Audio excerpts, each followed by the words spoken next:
Okay, we're going to go ahead. I know we're still a little late. We're going to go ahead and start this first session. So those of you that are going to be on the panel, you're listed. If you'll please come on up and get seated. And while you're doing that, I'm going to introduce our first moderator. Like Spencer said before, he really needs no introduction. George Allen has been in this business before Thomas Jefferson was the president. So, as a matter of fact, I don't even think they had wheels. They called them mobile because they towed them along behind carts with horses. But he's been an advocate for you, the park owners, throughout his entire career. He's went toe-to-toe with the industry giants, with the media, with the legislators especially, who I think we all know has in a sense trying to destroy what we've created, affordable housing for people in some instances. His writing style is unlike any I've ever seen. He has vocabulary that I think he has to search for an 1819 dictionary to pull out. But anyway, he really writes some good stuff. He's always been helpful to our industry. As a middleman, he is your quintessential protector of the small community owner. You have 1, 2, 3, 4, 5. He's never been influenced by the large operators, and I give a lot of credit to what these homes you see out here, because it was himself, he and a few others that had the brainchild to go to the manufacturers and say, you need to start preparing for the future. What you see out there today is the future. So George is going to talk about this paradigm shift that's taken place over the past few years. So if you'll help me in introducing Mr. George Allen.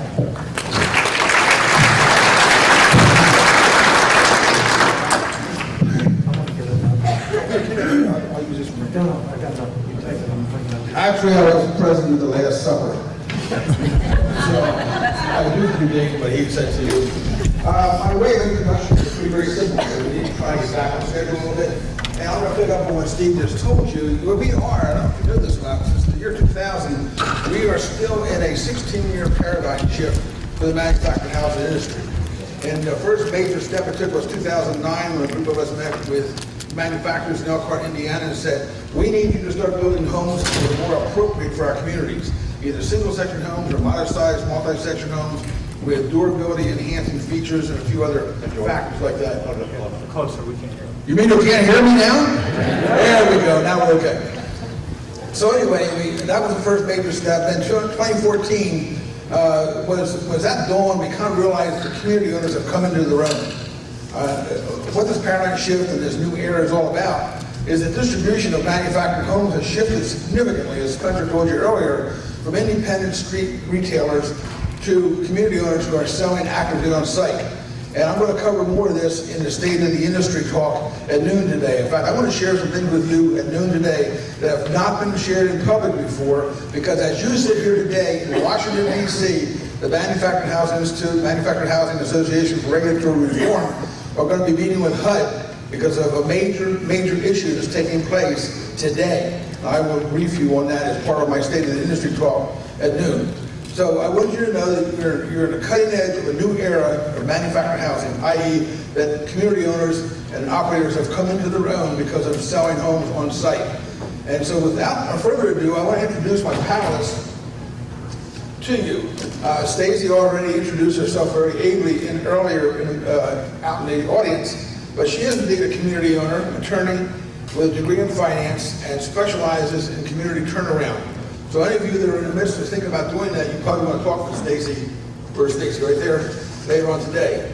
And John Harrison is in with us from California, and he is with Inspire Communities, one of the fastest growing aggressive portfolio firms in the country. By the way, just quickly so you understand the terminology going on here, a portfolio firm, from the way I set it up 26 years ago, is any individual, partnership, corporation, or REIT that owns a minimum of 5 communities or 500 rental sites.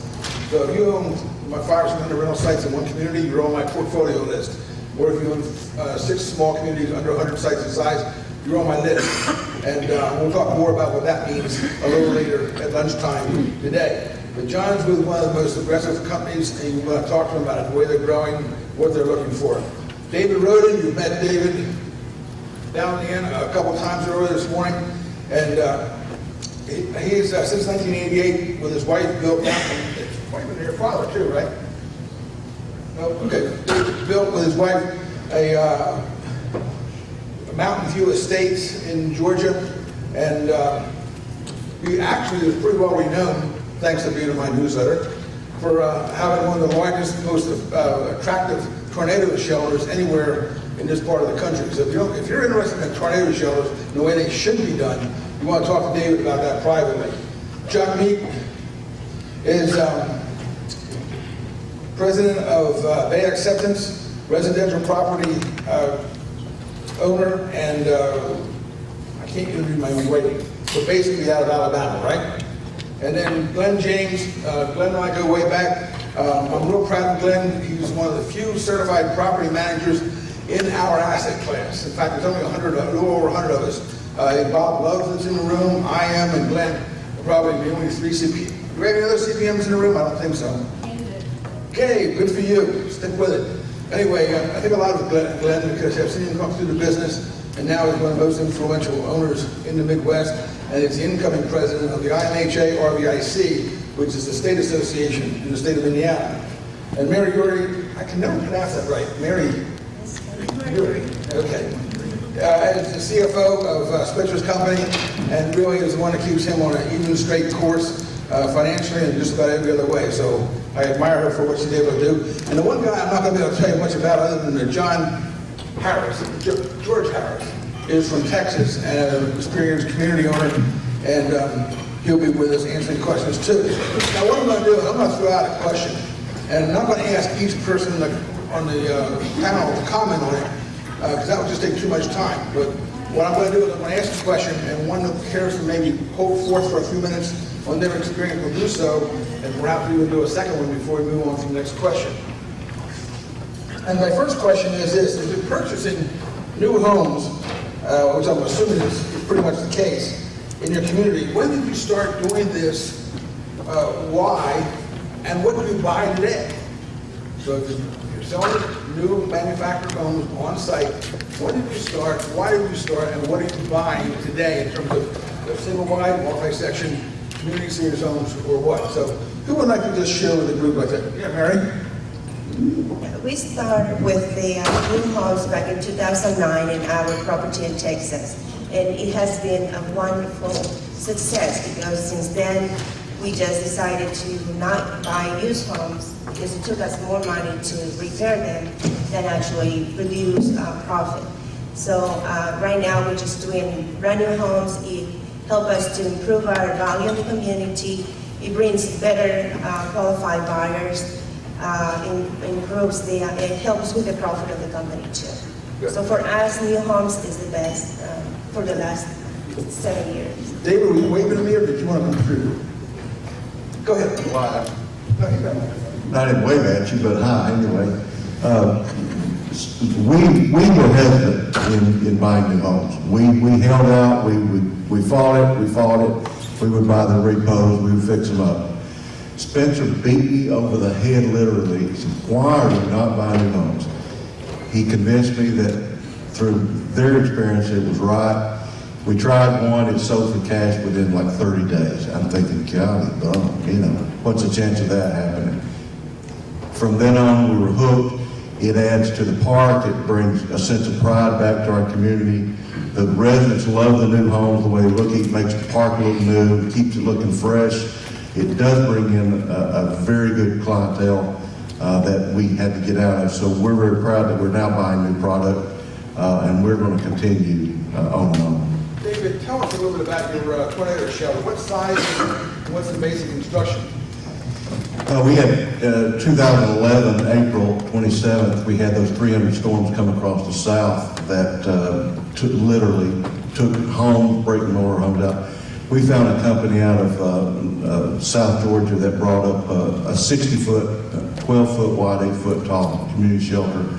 We anchored it and welded it to a 2-foot slab, weighs 250,000 pounds. It's rated by FEMA at 250 miles an hour. It'll hold our whole community. It's got a backup generator, bathroom, the whole work. So we knew that it was the best investment we could make for our community. Would you say that in And George, closer to your mouth. It's not on, Would you? I'm close to it. You turn off. It's not working. it's not on. The light green. Red. Okay, your truck is going to be better. Yeah, better. Okay, sorry about that. David, would you say that your tornado show looks like a gigantic half culvert? That, I mean, just I'm trying to give you a visualization, that at the end, it's like a giant half culvert, and about how tall and how long? 60 feet long, 8 feet tall, 12 feet wide, and it's built that way to avoid the pressure and the wind that goes Right. around it, not pushing it. Okay, we're moving right on. I just think I need to hear about that. Question for the audience? Yeah, how do you, if you put new homes into a community as a community owner, how do you get around various state laws that you have to be a dealer? So how do you bridge that gap? If I want to go to 21st and finance a home, I have to be a dealer. If I want to sell more than one home a year in certain states, I have to be a dealer. And that's a very expensive, onerous process in a lot of states. So how do you work around that? Anybody care to field that question? George, repeat the question. You're right. If you're working in various states, how do you handle the off-time requirement of having to obtain a dealer's license at the very least to be able to function as a retailer in your community?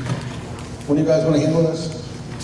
I'll just say, we avoid it by leasing the homes instead of selling them. Okay, So, what company again? Inspire Communities. So we have about 1,100 homes in our portfolio, and we let all of our residents know that they can buy the home if they want to, but we'd rather just avoid all of the, we're in 14 states, so I realize the sensitivity. And so what we try to do is just put them into the leasing program.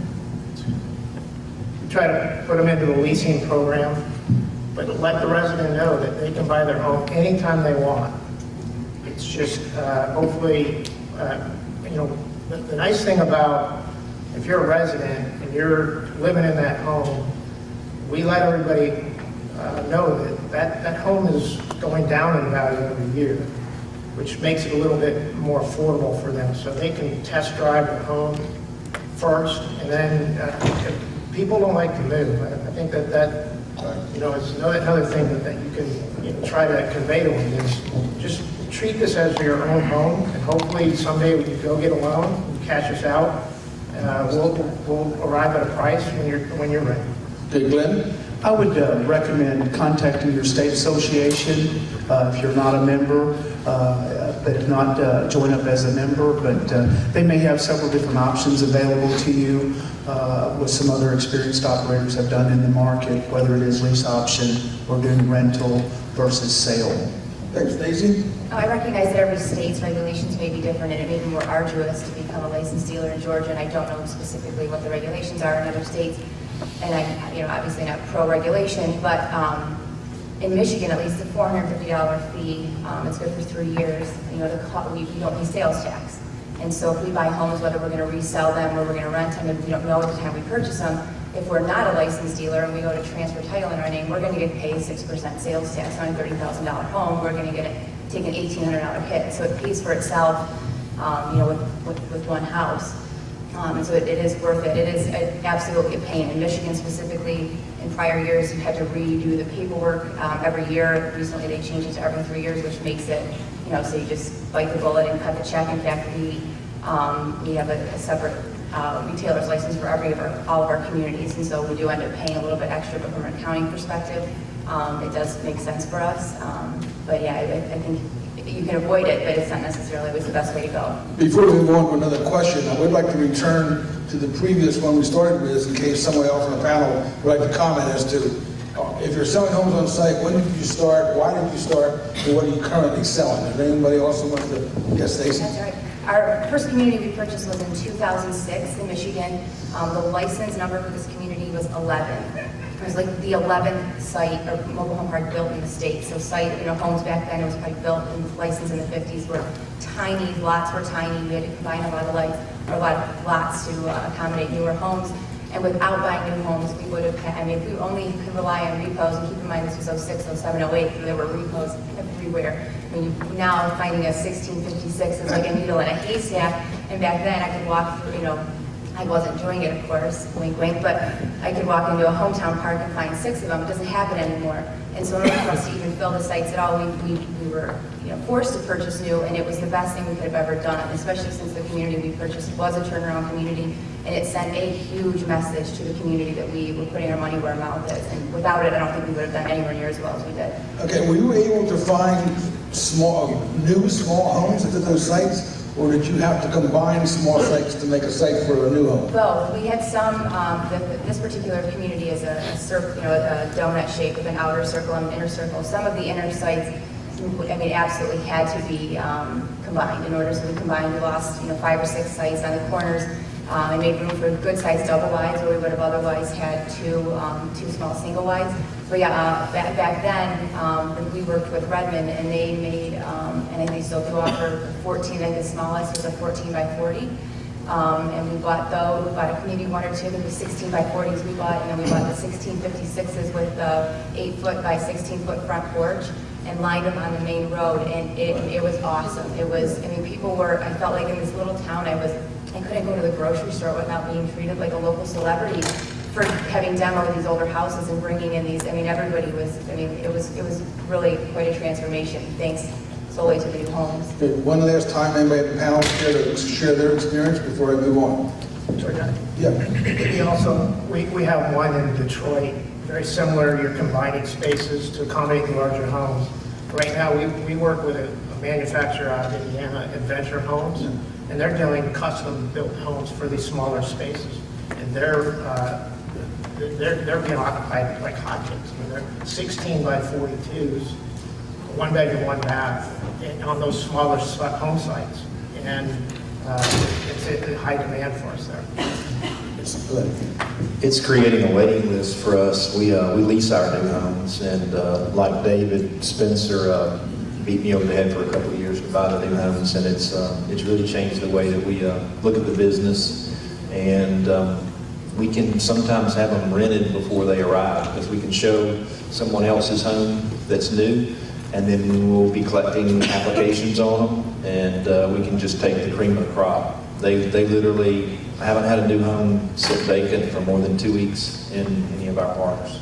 Okay, for those of you to whom this idea of renting new manufactured homes to strangers, so to speak, okay, that may trouble you, and should trouble you. I got into business in the 70s, and I had 1,200 sites on which I had 350 rental units, half of which were duplex rental units. So I learned to live the rough way back then, and converted to sales as quickly as I could. But something I've noticed happening among some of the larger firms, and I'm not sure whether any of these folks have or not, I hope one of them has and will speak to this issue, is that some of the larger portfolio firms that are very heavy into rentals right now, especially Sun Communities, for example, as part of their lease, they treat it as a service to their lessee that once a month, someone from staff will be coming through the home to either spray for bugs or changing a filter, whatever appropriate.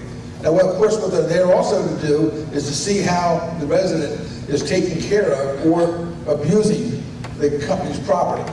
But they do it under the guise of providing a needed service every month.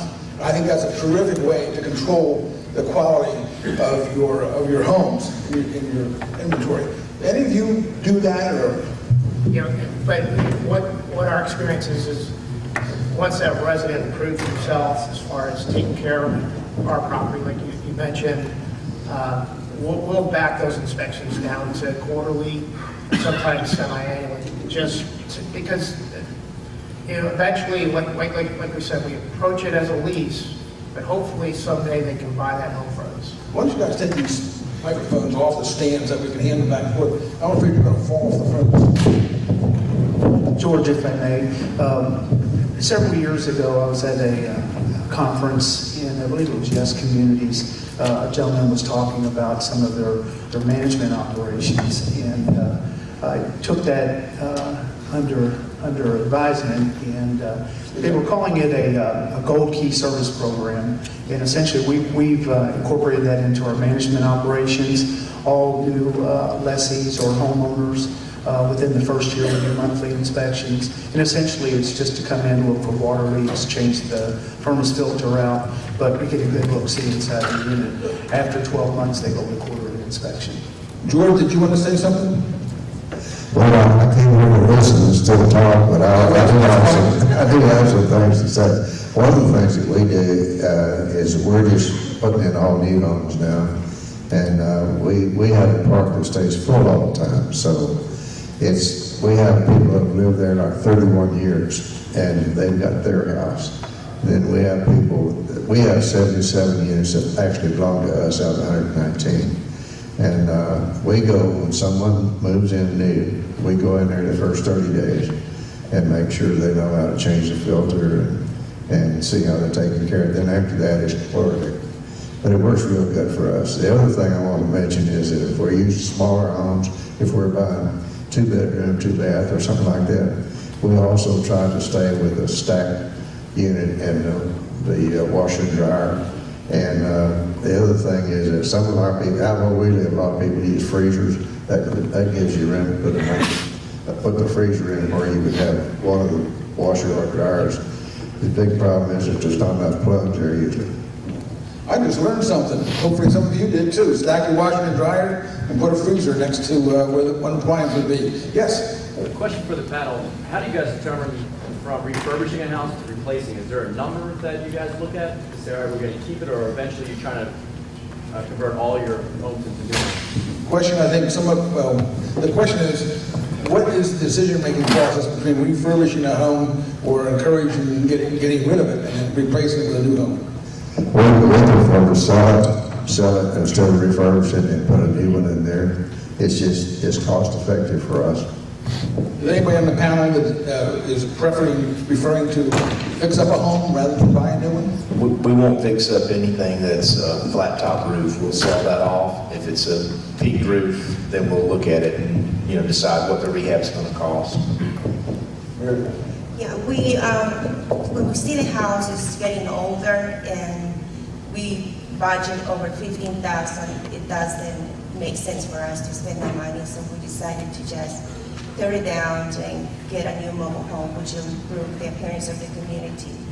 And so we have a number that we say just going over 10 or 15 is not necessary. Okay, let's move on to another question. Those, since all of you are selling new homes at one point or another, is there a feature or features that have come to be very popular? I realize this is probably a local housing market question, but still, is there a feature or features that you count on helping you to sell the homes that you inventory in your property? Go ahead. Jonathan, one of the things that we see is these front-load porches are really popular down where we are. Front-loaded porches is a pretty popular option across the country, actually. Stacy? There are probably 20 options that we don't consider options. They are on the form as options, and they total about, double wides, it cost a little bit more obviously, but anywhere between $4,000 to $6,000, maybe $7,000 range. They're just absolute must-haves. I think if you're buying a new home, even if the ultimate goal is to sell it, you need to buy it as though it's going to be in your inventory, either from the beginning or at some point and you are going to own that house. And so I wrote down a list of a few of them. I'd be happy to even show. We just ordered 2 new homes through the Clayton Wakarusa plan, and I have the order form. But additional shutters on the home at $40 a set. You can't really even buy them at Lowe's or Home Depot. Depending on where you're going to put the house, I think put shutters on every window. 6-foot dormers over the doors. Wire and brace is one thing we always do. We don't. We request that they actually don't put light fixtures in the bedrooms in the living room. And we have, for $50 a pop, they wire and brace each light fixture, and then we install very nice fans after the fact, and so people then like it down the line. Hot days in the summer, and they've got fans in every room, and otherwise they're coming to us and saying, hey, what is it going to take for one of your maintenance guys to install a fan for us, which is a real pain to do after the fact if it's not braced appropriately. But again, I'd be happy to provide that. But one piece tubs, cabinet space. Clayton makes a 12-inch deep by, I believe it's 30 inches wide pantry. So you can put it in most hallways on single wide, or usually 48 inches. You can put it kind of between the laundry room area, maybe across from the furnace, if you can imagine that on a single wide home. And it doesn't impede. You still then have a 3-foot walkway, but you get floor-to-ceiling cabinetry for pantry. It's not deep enough for like a coat closet, But we do 2 of them side by side, so you only, you lose about 5 feet of width in an area that otherwise isn't, you don't have the depth to really put anything anyway, so it's just a walkway. But it's great because then people end up with 60 inches wide by, 8 feet tall for, I think it's $390, and they're $195 a pop. And it's been, people absolutely love them. It's been extremely cost effective for us. Any other special features up here? Yes, of course, it's all market dependent, but we found through our experience that upgraded plumbing fixtures, whether it's fiberglass tubs, shower surrounds, upgraded faucets in the units, 40-gallon water heaters, the plumbing upgrades have proven to be a very good value add for us. David? One of the things that we began seeing is downsizers, boomers who are coming to us now. Since we mow the grass and pretty safe community, we are mandatory now on our energy. We go heavy upgrades on all insulation, always heat pumps. We don't skimp on any of that. The tilt-in double pane insulated glass windows, energy saving appliances, LEDs throughout. What we found, we also go front porches. We love the curb appeal on the front porches. But what we're also seeing is that when you have a homeowner who has a $50 or $100 power bill, when their neighbors at church or on the ball field are paying $300, and they say, "You live where?" And you say, "Well, I live in a mobile home," and that's your best form of advertising. Energy saving, you pay a little more up front, but it is well worth the investment for us in advertising and for the homeowner. We upgrade insulation, we use vinyl clad windows, and we do metal underpinning. And word has gotten around that our power bills are right at $100 when everybody else is paying $250. And we think we can get more rent because of that, so it works out well. David? Yes, first of all, for the audience, we do have a microphone, so if you have a question, raise your hand and we'll get you the microphone so you can ask it. But my question is, there's been some comments about buying 1-bedroom homes, 2-bedroom, 3, 4. Who would like to comment on a mixture of different house bedroom layouts? What work better, or do you like the smaller ones or the bigger ones? That's my question. We buy the biggest home that'll fit on the lot and put as many bedrooms as possible. So if at all possible, we buy a 1680 box, 3-bedroom, 2-bath. But if it's a smaller lot, then obviously we'd go with a 2-bedroom. We're also, we started trying this, that we stock a 1-bedroom, 1-bath, 2-bedroom, 2-bath, and then we have the 3 bedrooms, double and single. We're trying to hit all the markets. We love the 1-bedrooms because they don't bring in a bunch of kids, so we just, we've had real good luck with that. David, if I could, I think all of us here have some of the home sites that are smaller, that can only accommodate some of the shorter homes. What we've done, we work with the factories, or say the manufacturers, and looked at stretching some of these to 16 wide units, which are 1640s, 1650s, things of that nature, to provide a little more square footage. Spencer? Question for the panel. I'm not sure this mic is on. I think that's why I had it was dead. Battery's dead? No, it's okay now. My question to the panel is, most manufacturers only offer a 1-year warranty on houses. How important would it be to you if the warranty were extended to 3 or 4 or 5 years?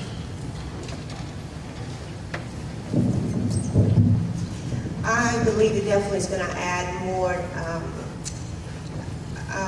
trustworthy for the new buyer when they know there is going to be a longer warranty. And the service that the manufacturer will provide is actually a plus when they receive on the contract. So for us, it will help a lot because after 1 year, things can start damaging. However, a new house usually you don't have any problems after it's 10 years, but it definitely will help to have an extended warranty. Anyone else have an opinion on extended warranties? Guess not. Many owners, and perhaps some of you, if not all of you, when you buy a new home to help improve the curb appeal of your property and the desirability of the house you're trying to sell, will have a landscaping package, for lack of a better term. And I'm curious as to which of you may, in fact, aspire to that philosophy? And if so, approximately how much do you spend per new home, and what does that cover when you put a new home on the site? We do a 12 by 8 covered deck, and we do full width steps. So when they're bringing in their sofas and their large furniture, it's very easy to get up and down the steps. And again, metal underpinning, and we do also put shutters on each window. But we get that from the factory that way. Stacy? We likewise do the wood stairs. We keep a set that does not have rails on it. So for purposes of obtaining a certificate of occupancy, we have to have stairs at both doors with rails, but we keep an extra set. So when people move in, we can swap it out for their move-in day. We don't do the covered porch. I wish we did, but we don't right now. But from a landscaping perspective, when people rent the new homes, we treat it more, those people are looking more for an apartment alternative. They don't want to deal with landscaping. And so we handle all of that. And I know it's different in other parts of the country, but up in colder weather states, this time of year is a great time to head to English Gardens or Lowe's or Home Depot. They will start clearancing out perennials, 50 cents a pop. Plants that were 19, 20, 30 bucks.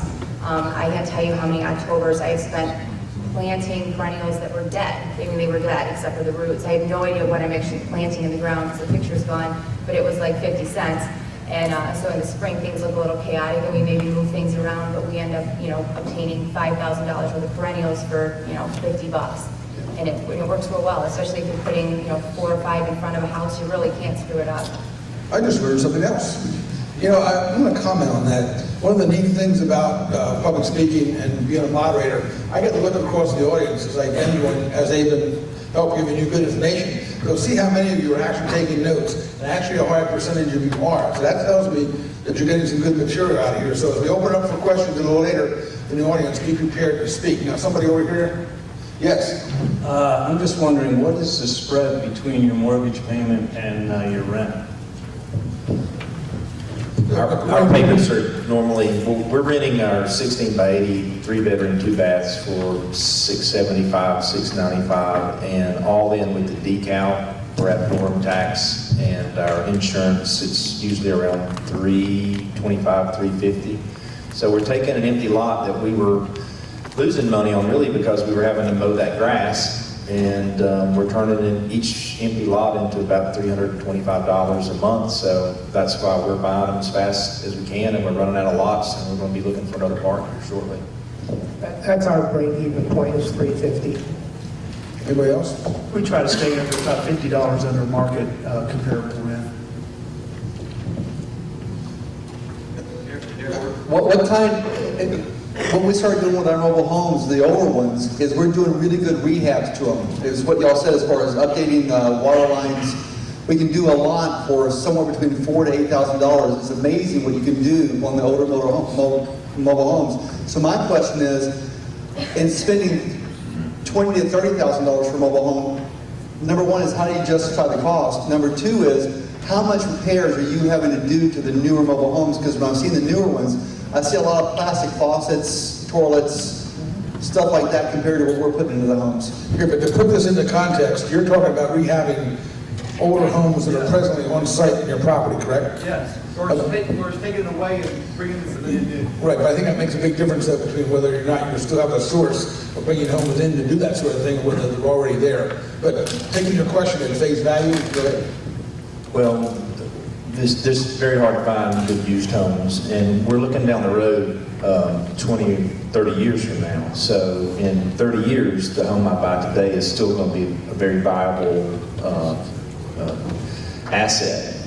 But the home that you're fixing up, it's either a flat top home or it's a very early 90s, in 15, 20 years, it's going to be so outdated. So, and since the financing is available and it's a very attractive, we feel like it's a good investment. How much do you put into repairs on these new homes? I've been doing it for 2 years, and if a faucet breaks, you can get a decent metal faucet for $40 at Lowe's, and it's cheap to change out. I haven't had a big problem with those types of breaks. Repairs have been super minimal for us, but then again, we've only been buying new homes for 2 years. David? One comment. It's a good question. What we look at, if we find a home that has good bones, the structurally is good, if it's not part of the board flooring, we have gone in and put PEX throughout, taking the old gray stuff out where we were having a lot of problems. We put in new heat pumps.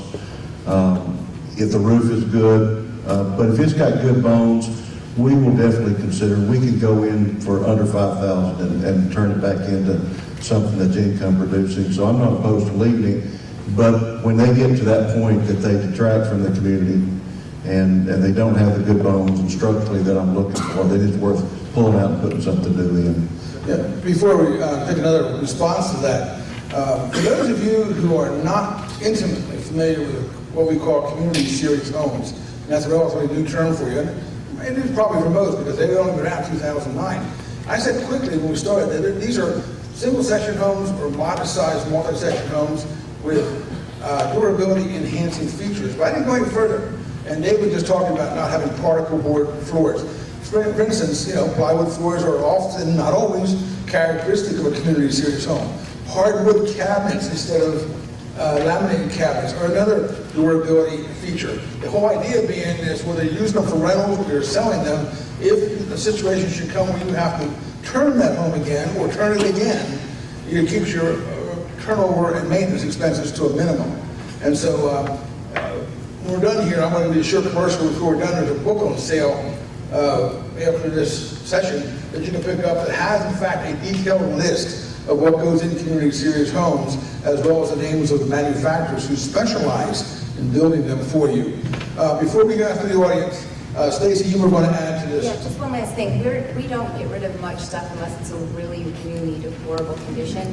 We have found that if you have, again, to kind of piggyback on what David said, if you have a home that has good bones or even decent bones, it's going to cost you, between $1,500 and $3,000 to demo it. You're at $500 into a dumpster. Depending on scrap prices. If scrap prices go up, sometimes you can find guys that'll come in and do it for free, but they're probably not insured. So you've got issues to deal with. And so if you take anywhere from say $1,500 to $4,000 and put new siding in a metal house, maybe it's peaked, hopefully it's peaked, maybe it's dome, new siding, new shutters, maybe new windows, maybe not. If you've got windows that have, metal windows that have storms, maybe you can skip doing that. We actually buy online on Etsy. There's a bunch of places that make these very nice, maybe they're 18 inches wide by 9 inches tall. They make engraved address signs. They're $25, $30. Some of them, the most recent ones we purchased are limestone, so they're not, you don't have to worry about water, if they're a wood product, or something, eventually you have to worry about them rotting.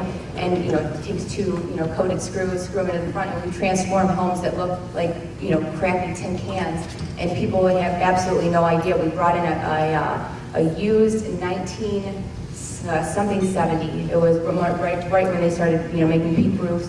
It was a shallow peak house that was actually pulled out of a nearby park because they were putting a new home on that lot. We brought it up, we set it, we paid $1,000 for it delivered. We slapped new siding on it, new shutters, the sign up. We did some work on the inside as well. We ended up selling the house and financing it through 21st for a resident. I think we sold it for $27,000.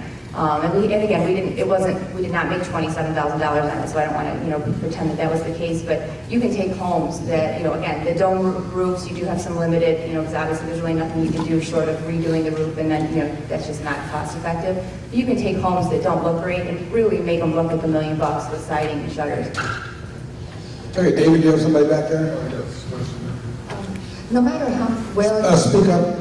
no matter how well you screen your tenants and that, but how do you handle abandoned houses that you don't have a title to, so you can't do anything to those houses? And you started out talking about screening tenants, and then you switched over to abandoned homes. So which? Well, no matter how well you screen your tenants and you think you have the perfect tenant in there or owner in there, sometimes they do scoot out and you are left with an abandoned house that you don't have a title to. How do you handle that? Okay, well, let's just deal with the abandoned home question first, because you did touch on an important topic of qualifying people before you rent to them or before you sell to them. Anyone want to comment on how you handle abandoned homes, or would you rather not share your secrets? Well, we're in Texas, and if it's abandoned for 45 days, and you send there's a process that you can get the title to it from the state if it's abandoned over 45 days, and you send registered mail, and you get that back, and you take it to TDHCA, and they give you a time to it. Anybody else share a secret?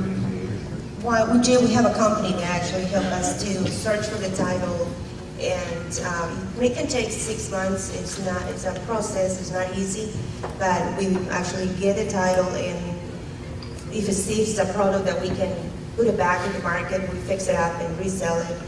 But what we try to do when we get an application of someone that owns a house that we are not financing, we make sure we get information that they have from their bank, their account, so we know, and sometimes we even ask copy of the title. So that way we have the records on our files for future reference. Up until last year, in the state where Glen and I work in Indiana, we had to do our abandoned homes by something called the innkeeper's link, which dated back to the 1800s. And how innkeepers, if somebody left without paying their bill, could sell the boots or whatever they left behind to be made whole. But now, fortunately, we have an Abandoned Homes Act. We are about ready to wrap up, so we'll take another question from the floor and then let the panelists comment. Okay, we'll take 2 from the floor. Yes? Thank you. If you have a community and the lot rent is low, for example, $150, $180, will a new house be financially viable in such a situation? And is there a metric that you use to determine if a new house will be financially viable? Okay. Would you go through that one more time? I missed the very first thing you said. Let's say you have a community and the lot rent is kind of on a low scale, $150 or $180 per month. Will a new house be financially viable in such a situation? And if so, is there a metric that you use to determine if a new house will actually work in such a community? Well, our experience is we look at other forms of housing and what that costs. So we'll look at apartments in that submarket and also single-family homes and see what they're renting for. And then you work it backwards on what you can capture, because we want to be the affordable housing alternative to apartments and single-family homes. So it comes down to the math on where the market is and how much you can capture and whether it makes sense to bring in a new home or try to keep the existing home in place and fix it up. So what % lower than the housing value do you come down to? We just try to be a couple $100 cheaper than apartments.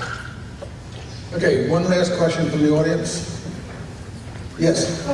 What did you say that is being bought at Etsy? I didn't get that. You're buying on Etsy?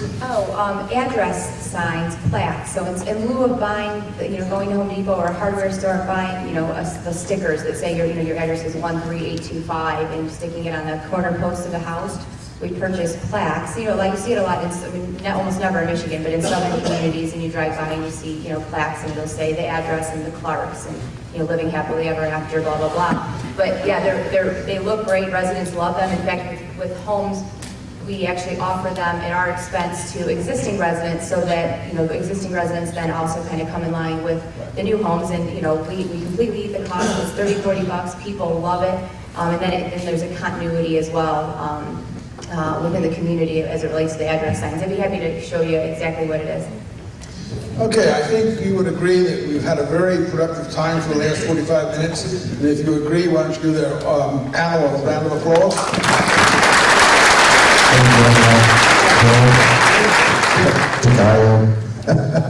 Hey, George. I think a shot, George.